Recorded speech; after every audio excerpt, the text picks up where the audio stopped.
अपने जैसा है, लेकिन जो मैंने 1 महीने से कैंपेन के दौरान महसूस किया है कि लोगों की बहुत ज़्यादा उम्मीदें, आशाएँ मुझसे जुड़ी हुई हैं, तो मैं पूरी मज़बूती से अपने सभी कर्तव्यों को निभाने के लिए तैयार हूँ। अगर आप जीतती है तो पहली बार विधायक के तौर पे विधानसभा में बैठेंगी, तो क्या आपकी स्पेसिफिक एरियाज रहेंगी फोकस करने के लिए? कोसी बेल्ट से आप आती हैं, बाढ़ की बड़ी समस्याएं होती हैं उस क्षेत्र में, तो क्या कुछ ब्लूप्रिंट सोच रखा होगा आपने? सबसे पहली चीज़ कि हमारे क्षेत्र को ध्यान में रखते हुए जो पार्टी का मैनिफेस्टो है, उसको लेकर के हम लोग सभी लोगों तक पहुँचाएँगे कि कई बार ऐसा होता है कि हमारी सरकार की जो योजनाएँ हैं, ये आम लोगों तक पहुँच नहीं पाती हैं। कुछ अवेयरनेस इश्यू होता है, लोग उतना ध्यान नहीं दे पाते हैं। लेकिन मेरा ये काम होगा कि हर एक घर तक सरकार की बात पहुँचे, हमारी पार्टी की बात पहुँचे कि उनके लिए क्या-क्या चीज़ें हमारी पार्टी कर रही है। तो उसको सुचारू रूप से काम करवाना। और दूसरी चीज ये कि जो एक पर्सनल, मैं कह सकती हूँ कि पर्सनल मैनिफेस्टो है मेरा, जो कि मैं कैमरे पे इसीलिए नहीं बोल रही हूँ। बहुत सारे लोग मुझसे पूछ रहे हैं, लेकिन जैसे होता है ना कि मैंने खुद किसी गांव में विजिट करके देखा कि यहाँ पे ये चीज ठीक नहीं है, उसको चीज ठीक करवाना है। मैंने अपने डायरी में एक अलग से लिस्ट बनाया हुआ है। अब उसको मैं कब कितने दिनों में पूरा करूंगी, ये मेरे लिए भी चैलेंजिंग है, क्योंकि ये मेरा पहला टर्म है एक विधायक के रूप में, एक नया जीवन है मेरा। तो मैंने बहुत बेस्ट बेस्ट सोचा है अपने हिसाब से कि अपने क्षेत्र को एक मिसाल के रूप में दिखाऊंगी दुनिया वालों को।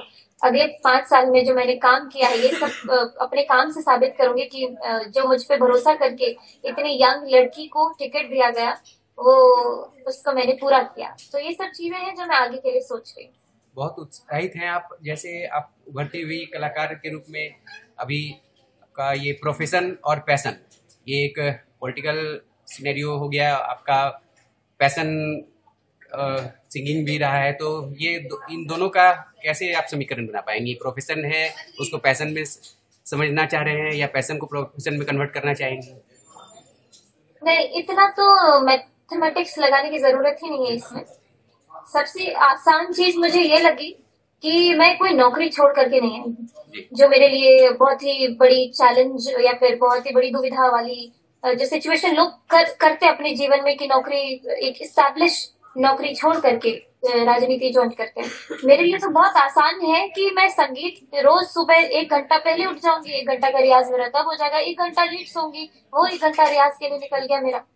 तो जब तक मैं जीऊंगी तब तक तो मेरा रियाज चलता रहेगा, जब तक मेरी सांसें चल रही है तब तक मैं रियाज करते ही रहूंगी। और जो पॉलिटिक्स की बात करें, तो राजनीति में एक सेविका के रूप में करूंगी, लोगों के बीच में रह करके एक बेटी की तरह, जैसे उन्होंने मुझे इतने दिनों तक ख्याल रखा है मेरा, अब मैं उनका ख्याल रखूंगी। बहुत सही, आप ख्याल रखेंगी बेटी के तौर पे। तो ये अब अभी राज्य है आपका, ये राज्य विधानसभा से आगे और क्या सोचा है आपने फिर? राज्य तिलक से लेकर राष्ट्र तिलक की तरफ भी कुछ ऐसा संभावनाएं सोच रखी हैं? मैं अपनी आंखों के सामने सिर्फ अलीनगर देख पा रही हूँ, मैं अपनी विधानसभा देख पा रही हूँ। अगर मैं ये पहले ही सोच रही हूँ कि मुझे मंत्री बनना है, मुख्यमंत्री बनना है, तो मैं कहाँ उन लोगों की सेवा कर पाऊंगी? अभी जो मैं सोच रही हूँ, जो मैंने अपने दिमाग को कंडीशन किया है, हर एक गांव का नाम, हर एक गांव की लोकेशन, हर एक गांव में मेरे कुछ ऐसे लोग जो प्रभावित है किसी न किसी चीज से नेगेटिवली। मान लीजिए कई बुजुर्ग को हेल्थ केयर उतने अच्छे से नहीं मिल पा रहा है जो मिलना चाहिए। जो अपनी डायरी मेंटेन की है, मैं उसको फॉलो करना चाह रही हूँ। मैं सिर्फ अलीनगर देख रही हूँ। अगर पार्टी का आदेश होगा कि तुमको अब इस जिम्मेदारी से हम इस जिम्मेदारी पर लेकर के जा रहे हैं, तो वो एक अलग बात है, लेकिन मेरे आंखों के सामने सिर्फ अलीनगर है और अलीनगर के लोग हैं।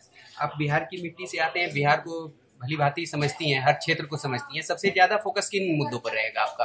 कई जितनी भी मुद्दाएं हैं वहाँ पे, टॉपिक है, इश्यूज हैं, उन सबको आप भली भांति समझती हैं। सबसे ज्यादा आपको किन चीजों ने प्रकाशित और प्रभावित किया है?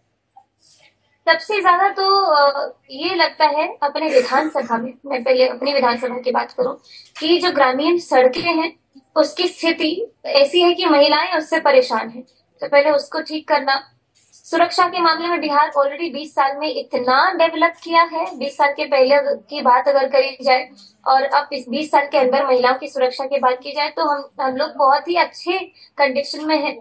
और युवाओं के लिए रोजगार की बातें की जाए, तो इसके लिए हमारे पार्टी का जो मैनिफेस्टो है, आपने अगर उसे पढ़ा होगा, तो उसमें बहुत कुछ है तो जब उसको हम लोग सुचारू रूप से पूरा एक्टिव तरीके से लोगों तक पहुंचाएंगे, इसी में हमारे काम बनते चले जाएंगे। एनआई से बात करने के लिए शुक्रिया।